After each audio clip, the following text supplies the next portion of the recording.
Hello दोस्तों, सभी को नमस्कार। आज 24 जून 2026। आइए आज पढ़ते हैं आज न्यूज़ के बारे में डिटेल से एनालिसिस।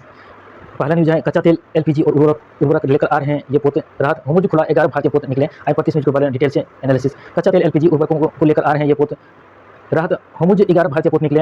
होर्मुज जलम मरु स्टेटों को होर्मुज दोनों के बीच राजनीतिक रूप से महत्वपूर्ण होर्मुज मार्ग को खोल दिया गया है। भारतीय जहाजों की सुरक्षित निकासी। इस मार्ग के खुलने से कच्चे तेल, एलपीजी और फर्टिलाइजर्स उर्वरक से लदे 11 भारतीय व्यापारिक जहाज सुरक्षित बाहर निकल चुके हैं। बाजार पर असर। अंतर्राष्ट्रीय बाजार में कच्चे तेल की कीमतें पिछले 3 महीनों के सबसे निचले स्तर पर आ गई हैं और राजनीतिक गतिविधियां इसके साथ ही राष्ट्रपति पेजे पेजे इसकी यान की पाकिस्तान यात्रा और ईरान अमेरिका वार्ता से संबंधित राजनीतिक घटनाओं का भी उल्लेख है।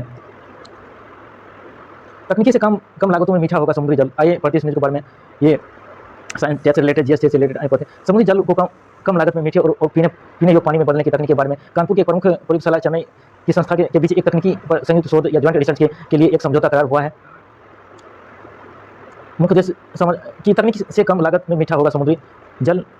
समझौता खारे पानी को पेयजल पीने योग्य पानी में बदलने की तकनीक विकसित करने के लिए कानपुर की लैब और national institute of ocean technology के बीच समझौता हुआ है। समुद्री जल के लवणीकरण, डिसैलिनेशन को अत्यधिक प्रभावी या पर्यावरण अनुकूलन किफायती बनाना, कम लागत में शुद्धिकरण।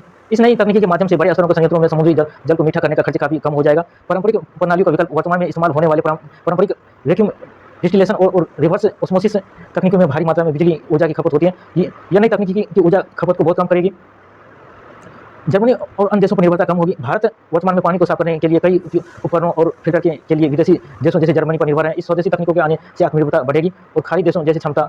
भारत की विशाल समुद्री सीमा इस तकनीक के लिए पूरी तरह अनुकूल है। भविष्य में भारत के पास खाड़ी देशों की तरह ही समुद्री जल को बड़े पैमाने पर मीठा करने और अपनी जल आवश्यकता को पूरा करने की क्षमता होगी।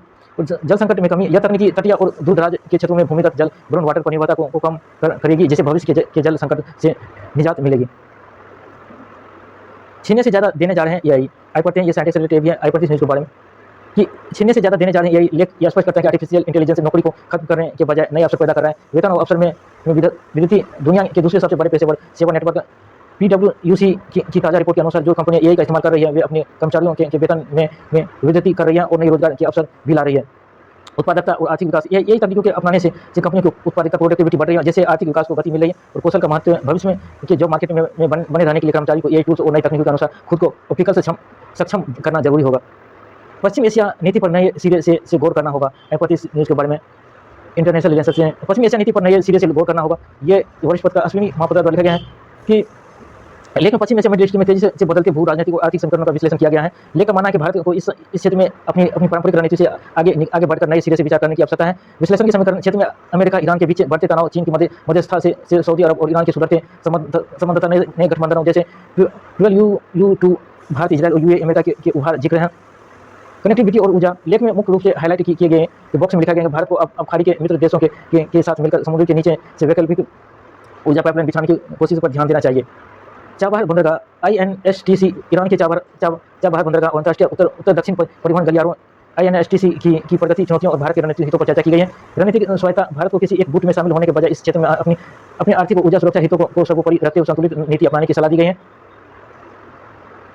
अब के बरस कितना कम बरसेंगे बादल। ये आई पति न्यूज़ के बारे में, ये एग्रीकल्चर से रिलेटेड है दोस्तों, बहुत इंपॉर्टेंट न्यूज़ है। आई पति खेती बागवानी को जरूरत के मुताबिक बदलना पड़ेगा।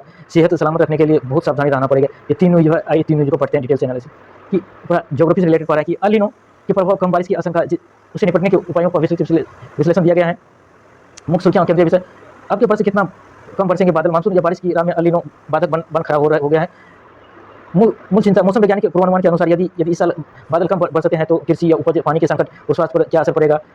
वर्षा का ऐतिहासिक अनुमान ग्राफ कि कितना बारिश से चार्ट किए कि पिछले वर्षों के मानसून प्रदर्शन दीर्घकालिक यानी LPA के प्रतिशत में दर्शाया गया है कि 2020 में 102% समान से अधिक, 2021 में समान, 2003 में समान से अधिक, 2023 में समान से कम, 2024 में समान से अधिक, 2025 में समान से अधिक और 2026 में 90% मतलब कि कमी आशंका सूखे की स्थिति। खेती बागवानी और कृषि पर प्रभाव। विशेषज्ञ SK सिंह के अनुसार बदलते मौसम के मिजाज को देखते हुए किसानों को अपनी रणनीति में बदलाव करना होगा। और तापमान वृद्धि का प्रभाव। पिछले तीन दशकों में भारत के औसत तापमान 0.2 से 1.0 डिग्री सेल्सियस की वृद्धि दर्ज की गई है, जिसका सीधा असर रबी और खरीफ फसलों पर पड़ रहा है। फसल प्रतिरूपी में बदलाव। धान की सीधी बिजाई को बढ़ावा देना और कम पानी वाली फसलों जैसे बाजरा, रागी, मक्का की ओर करना जरूरी है।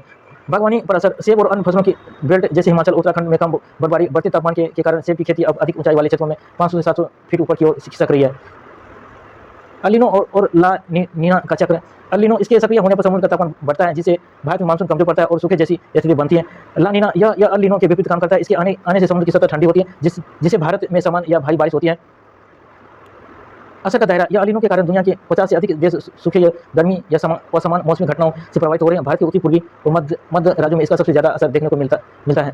स्वास्थ्य पर प्रभाव या सावधानी। वरिष्ठ चिकित्सक युगल किशोर के अनुसार कम बारिश और अत्यधिक गर्मी का सीधा असर मानव स्वास्थ्य पर पड़ता है और बीमारियों का खतरा, लू, डिहाइड्रेशन, त्वचा संबंधी रोग, गैस्ट्रोएंटेराइटिस, पेट की बीमारियां का खतरा काफी बढ़ जाता है। जल संकट। पानी की कमी के कारण दूषित पानी से होने वाली बीमारियां जैसे टाइफाइड, पीलिया फैलने की आशंका रहती है। सुझाव। धूप में सीधे निकलने से बचें।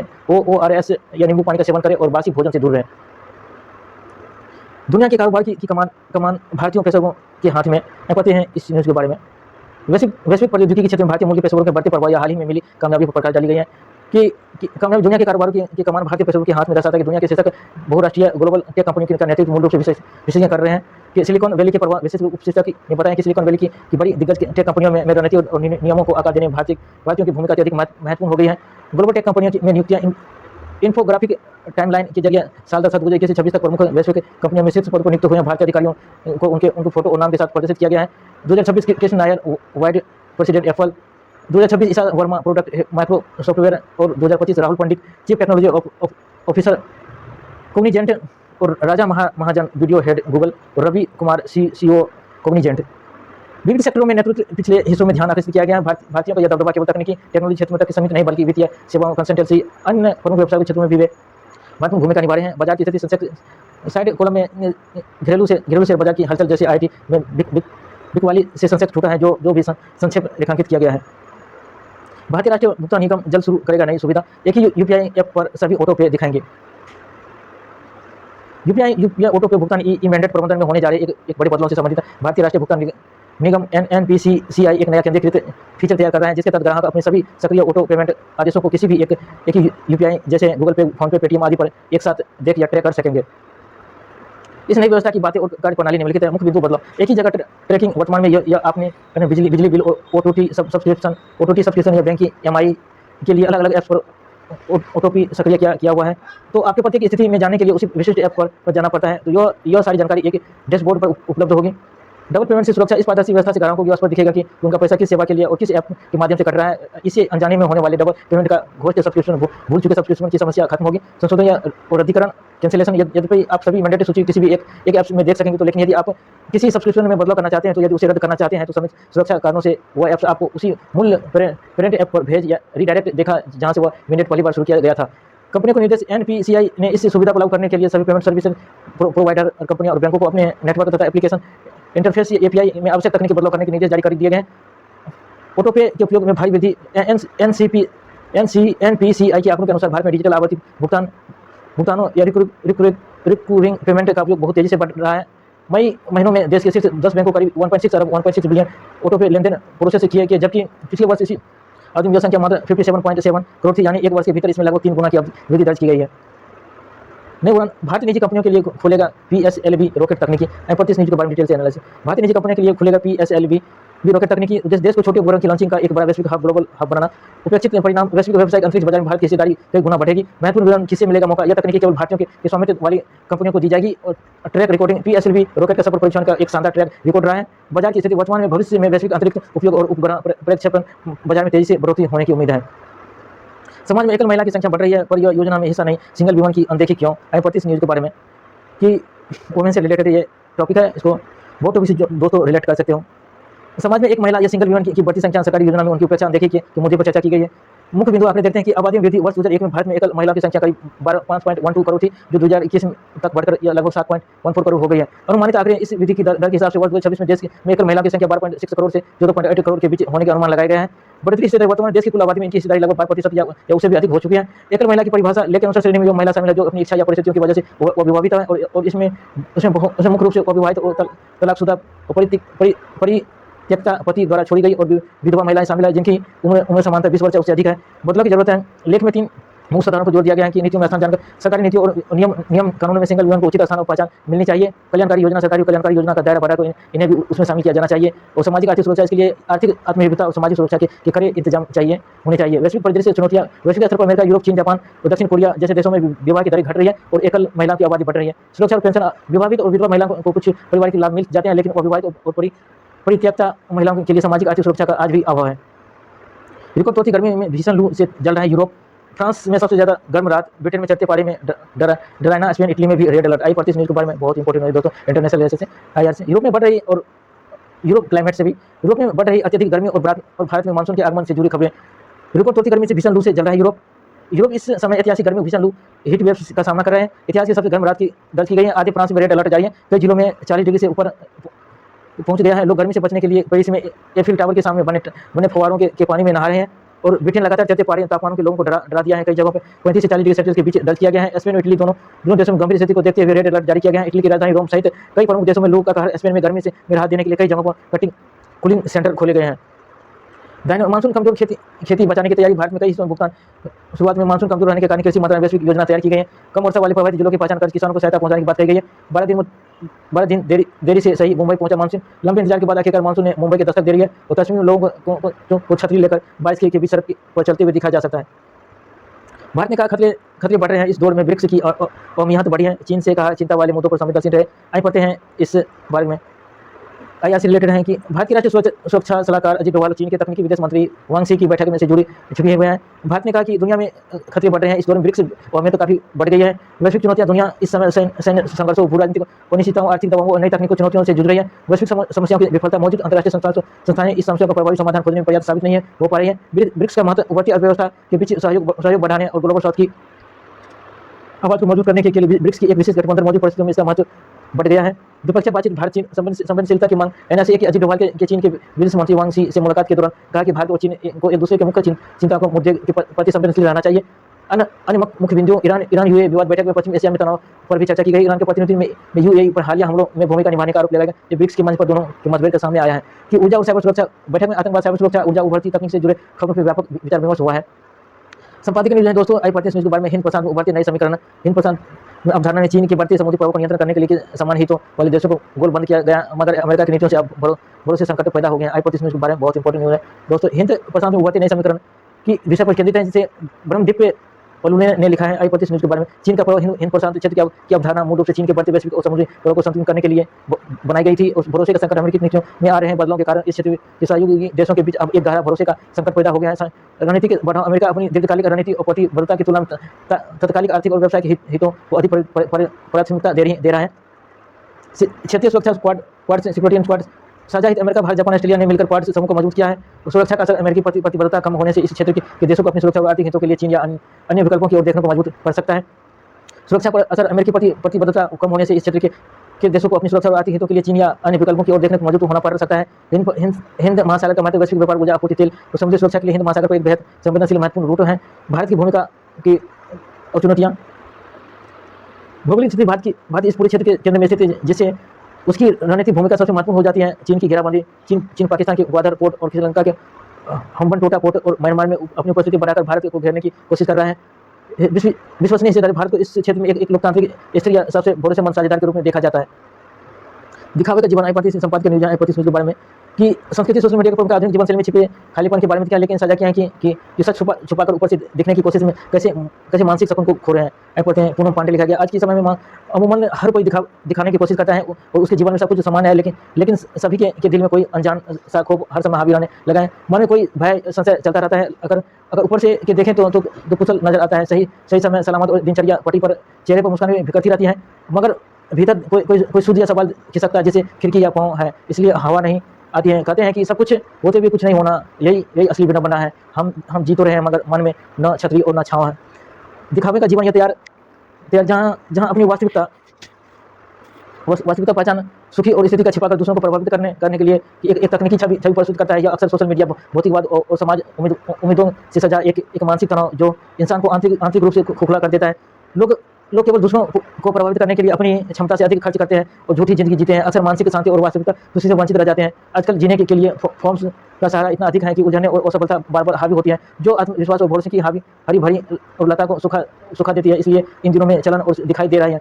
लोगों के चेहरे पर हंसते मगर दिल में खामोशी, कहीं कहीं हमने ठीक नहीं दिखावा सीख लिया है। हफ्ते में लोग काम में उम्र उड़न रहते हैं, घर में जिम्मेदार और समाज में संस्कारी, लेकिन रूप रात का सन्नाटा उभरता है तो मन में कई तरह के सवाल तैरने लगते हैं। जो पीड़ा या खालीपन वह यह नहीं पनपता, या धीरे धीरे मन के कोनों में जमा होता है, जैसे घर के उन कोनों में धूल जिसे हम झाड़ू लगाते हुए भी नजरअंदाज कर देते हैं।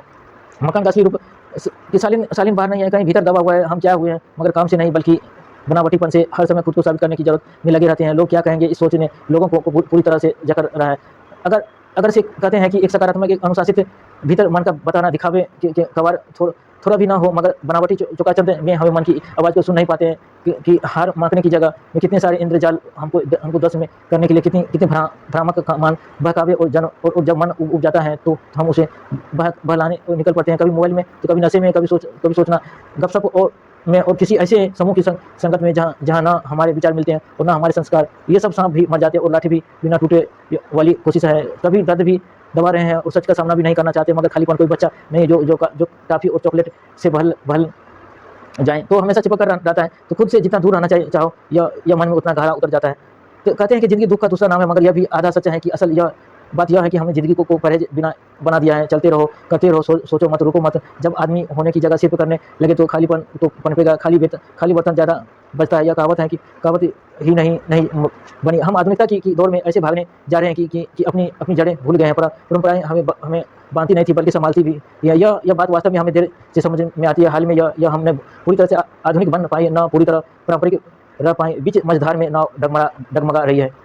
दुनिया मेरे आगे। हालात अब ऐसे हो गए हैं कि जीने के लिए संघर्ष के दबाव में उलझने की बार हावी होती है, जो आत्मविश्वास और भरोसे की हरी भरी लता को सुखा देती है। ऐसे में लोगों के चेहरे पर हंसी जरूर दिखती, मगर दिल में खामोशी, यानी हमने ठीक नहीं दिखावा सीख लिया। तो ऐसे में सवाल उठता है कि क्या करें। किसी के पास कोई जादू की छड़ी नहीं, मगर कुछ रास्ते जरूर है। कभी कभी ब्रेक लगाएं। जिंदगी कोई एक्सप्रेस नहीं, ट्रेन नहीं, बल्कि बिना रुके मंजिल तक पहुंच जाएंगे। कुदरत के पास जाइए, पेड़ पौधे, हवा और सामान से मुक्त थेरेपिस्ट और सच्चे लोगों से मिलजुल कर पढ़ाएं। हर किसी ने किसी एक से दिल खोलकर बात कर लीजिए। ऐसा करने से मन का बोझ आधा हो जाएगा। और पुराने मूल्यों को झाड़ पोंछ कर देखिए कि हर पुरानी चीज़ें बेकार नहीं होती। कई बार पुराना सोना भी असली चमक देता है। याद रखना चाहिए कि असली आनंद कबाड़ या बटोरने से नहीं, जीवन की गति के साथ चलने से ही मिलता है। मगर आनंद को पकड़ना चाहते हैं तो उसे कोई औरत या बाजार में मिल जाए। तो असल में अंदर से बदलने के साथ जब मन की मिट्टी में संतुष्टि फसल तैयार होती है तो वो अपने आप भागने लगता है। इसके लिए सुप्रसिद्ध दार्शनिक टैगोर के जीवन का अक्षत करना चाहिए। उन्होंने जीवन को अंतिम सांस तक कुछ सीखने रहने और आनंद से सरा बोल रहे हैं। इसलिए अपने भीतर की जमीन को सूखे मन होने दीजिए। मन का खालीपन दुश्मन नहीं, दूर की तरफ होता है। या गिरोह नहीं, बल्कि हमें जगाने और ज़िंदगी की बेजिल होने लगे। और समझ लीजिए कि अब उसे नए सिरे से जीने के वक्त आ गया है। संकट के बीच आयपति भी संपादकीय नहीं बुझाए। ये लेके बढ़ती महंगाई बुनियादी कोर को उद्योगों और उत्पादन में भारी गिरावट के आर्थिक संकट का विश्लेषण करता है कि बुनियादी उद्योग के विकास की दर में भारी गिरावट। मई महीने में गिरावट देश के 8 बुनियादी उद्योगों और सेक्टर में विकास दर घटकर 0.5% तक पहुंच गई है। 7 महीनों का निचला स्तर यह पिछले 7 महीनों का सबसे न्यूनतम स्तर है। पिछले आंकड़ों की तुलना अप्रैल महीनों में यह वृद्धि दर 1.8% थी, जबकि पिछले साल इसी महीने में यह 1.2% थी। कारण कोयला, कच्चा तेल, रिफाइनरी उत्पादों के उत्पादन में आई भारी कमी के कारण यह गिरावट दर्ज की गई है। ऊर्जा का संकट वैश्विक कारण। पावर क्राइसिस उद्योगों की धीमी रफ्तार का एक मुख्य कारण है। देश में चल रहा ऊर्जा संकट, बिजली और ईंधन की कमी, वैश्विक भू राजनीतिक अमेरिका और ईरान के बीच परमाणु वार्ता पटरी से उतरने के कारण वैश्विक स्तर पर ऊर्जा क्षेत्र अनिश्चित बना हुआ है। महंगाई का आम जनता का पर असर। ईंधन की कीमतों में बढ़ोतरी, वैश्विक ऊर्जा संकट के कारण देश में पेट्रोल और डीजल के दाम में लगातार बढ़ रहे हैं और रसोई गैस की मांगी। सरकार ने हाल ही में घरेलू एलपीजी सिलेंडर दामों 29 रुपये प्रति सिलेंडर की बढ़ोतरी की गई है, जिससे महंगाई और सीधे आम लोगों की रसोई तक पहुंच गई है। विभिन्न क्षेत्रों का प्रदर्शन। स्टील में भी इस्पात की वृद्धि दर 5% पिछले साल 7.4% थी और सीमेंट की वृद्धि घटकर 8.4% पिछले साल 9.7% थी रह गई है। बिजली उत्पादन मई में बिजली उत्पादन 19 महीनों के उच्चतम स्तर पर रहा है और जिसने बुनियादी उद्योगों की कुल वृद्धि दर को थोड़ा सहारा दिया है। यदि बिजली क्षेत्र को हटा दिया जाए तो बाकी उद्योगों की गिरावट और भी गंभीर है। 5 सरकार की भूमिकाएं और चिंताएं। वैकल्पिक उद्योग की कमी लेख में आलोचना की गई है कि सरकार ने संकट से निपटने के लिए समय रहते कोई ठोस वैकल्पिक उपाय नहीं खोजें तो मांग और आपूर्ति की अंतर। यदि स्थिति में सुधार नहीं हुआ तो निर्यात प्रभावित होगा। मांग आपूर्ति में अंतर बढ़ने से वस्तुओं की कीमतें ज़्यादा बढ़ सकती हैं। जनता का बोझ। लेखक में निष्कर्ष है कि भले ही संकट की वैश्विक परिस्थितियों में जिम्मेदार हो, लेकिन सरकार द्वारा भावी कदम उठाने की बजाय इसका आर्थिक बोझ आम जनता पर डालना उचित नहीं है। अपराध का दायरा। आयप्रति के बारे में सिक्योरिटी से रिलेटेड है दोस्तों।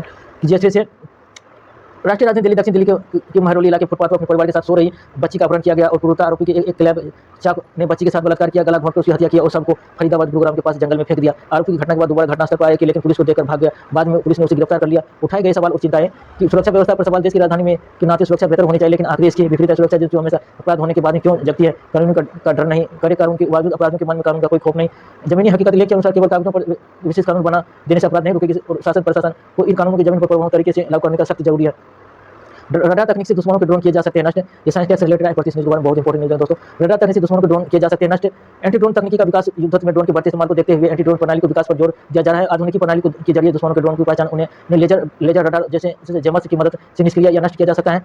और सामरिक पहलू पर विशेष ध्यान आकर्षित किया गया है। भारत में ड्रोन उद्योग के अनुसार वर्तमान देश में 400 से अधिक ड्रोन निर्माण कंपनियां, 250 से अधिक ड्रोन उपकरण निर्माता काम कर रहे हैं। इसमें से कई कंपनियां रक्षा क्षेत्र में विशेष प्रणाली बना रही है और आईआईटी की गुवाहाटी योगदान। आईआईटी गुवाहाटी के सेंटर फॉर ड्रोन टेक्नोलॉजी के शोधकर्ताओं ने laser light detection and ranging एलाइड आधारित तकनीकी विकसित की गई है और चंद सेकंड में दुश्मन के ड्रोन को सटीक पहचान कर सकती है। मानसून कमी से 111 जिलों में फसल नुकसान का सबसे ज्यादा खतरा। चौहान केंद्रीय मंत्री ने कहा कि अल नीनो के कारण मानसून में 43% की कमी ने बुआई प्रभावित 111 जिलों में ज्यादा प्रभावित देश के 111 जिलों मानसून की भारी कमी के कारण फसलों के नुकसान का सबसे बड़ा खतरा है और 43% मानसून की कमी। अल नीनो के प्रभाव के चलते मानसून 43% गिरावट दर्ज की गई है और कमी बुनाई मानसून की इस बड़ी कमी के कारण खरीफ फसलों की बुनाई काफी प्रभावित हुई है। लक्ष्य के पीछे बुनाई 22 जून तक खरीफ फसलों की कुल बुआई समान क्षेत्र के केवल 10% हिस्से पर ही हो पाई है। प्रेस सूचना ब्यूरो ये पीआईबी से लिया गया है दोस्तों। मुख्य राष्ट्रीय अंतर्राष्ट्रीय विकास को रेखांकित करता है।